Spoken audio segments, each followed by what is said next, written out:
everyone, this is Jackie Williams, and in this video I want to share with you a quick and easy way to make envelopes for your odd-sized cards or even custom envelopes for your standard-sized cards. So you will need your Simply Scored scoring tool or some type of scoring device. And I'm just going to use this card for our example. This one is oversized. It's too large to fit in our standard envelopes. And I'm just going to use for my first demonstration just a piece of basic white A4 size or letter size. It doesn't really matter. And this is what I do when I'm making my envelopes. First of all, I determine whether it's better to have the card going this way or this way. It also kind of depends which side you want the envelope to open, either across the long side or the short side. Now this way is not going to work because these two pieces aren't enough to cover the width of this card, so it's going to go this way. And all I do is push the card up to about halfway. It doesn't have to be exact. Now when you make an envelope, it needs to be slightly larger than your card, especially if you have a card that has height or layers, especially if you've got ribbon or things like that. So you'll want to score about 1/4 of an inch or a little less than a centimeter on each side. So it doesn't really, I'm not even really looking at the measurements. I'm just making sure that I have a little space on each side of the card. And then to create our flaps, I'm going to turn my paper that way. And I want to have a top flap and a bottom flap. Now the bottom one doesn't need to be very big. I usually do about 3/4 of an inch there. But you do also want to just make sure you've left a little space so that your card isn't too tightly in the envelope. You'll end up with something of a grid here. And then these pieces here, these rectangles, need to be cut away. You can use your trimmer. I'm just going to use my scissors. And when you're cutting, you'll want to cut either right on the score line or a little bit above, meaning you want to cut away a little more rather than a little less. Now you'll also note that I have chosen to angle my top and bottom flaps. That is optional. Then we're just going to fold in the sides. It doesn't matter which you have over which, and you would adhere those down. And I would recommend using a strong tape runner or your tear and tape, just because they dry quicker and then you don't have the risk of any glue oozing out on the inside of your envelope, which will then get on your project.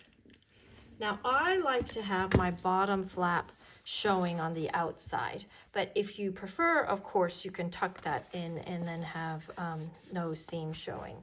And then this should fit your card perfectly. Then we can just adhere it across the top for an easy, quick envelope. Now the next way to do an envelope I want to share with you is making a separate flap. So what I've done here is I've taken my standard piece of paper and just cut it down so that the top flap is missing. So in this case, it became 7 inches instead of 8 1/4 or 8 1/2. I still want to create that little bottom flap to fold up, and I've left a little bit of room between the card and the score line and the card and the top of the paper.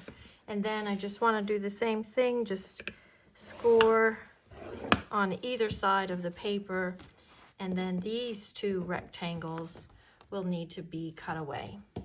Now basically we've created kind of a pocket.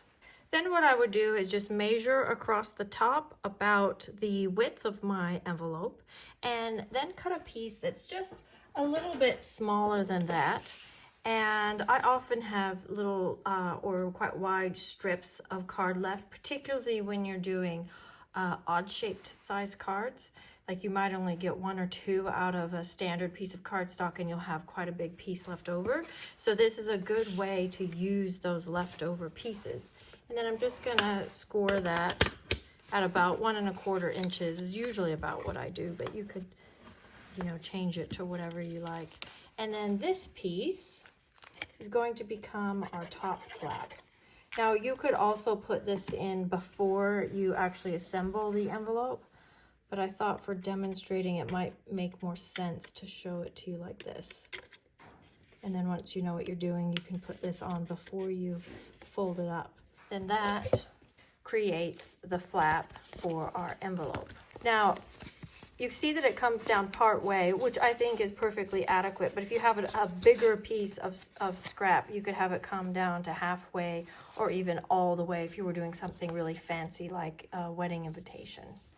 Now, another way that you can jazz up your envelopes is by creating a fun closure. And what you need are 2 circle dies or circle punches that match your card, and then a dimensional on either side. And I think it's important that you use dimensionals rather than something else because you need that sort of round shape.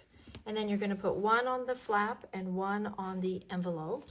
And then we'll just cut quite a long piece of linen thread, about halfway, about like this.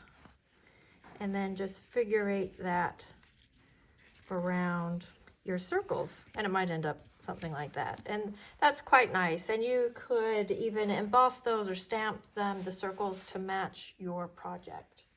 And here are some other examples. This is using the flap technique, making your own flap, but you could also use designer series paper or printed paper to match the printed paper that is used on your project itself.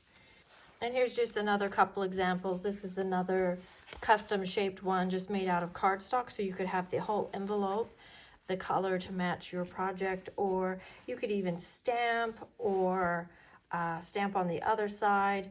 You could dry emboss using your embossing folders on the flap. Here's another one with some stamping. And then the last one I want to show you is just you can make your envelope completely out of printed paper. It's particularly nice when it is double-sided printed paper. The only thing I would suggest you consider is that the print that's on the outside is one that's fairly plain or fairly light so that you can still write on it. Otherwise, you could just use a label. And then when you open it up, you get this fun unexpected print, and I think it just really makes your project look extra special. So there we are. I hope that gives you some really good ideas for how to make some custom envelopes for your unusually shaped cards, or just to make custom envelopes for something extra special with your projects. Thanks so much for joining me. Please share this video with your friends, leave me a comment, and I'll see you next time. This is Jackie Williams. Bye-bye.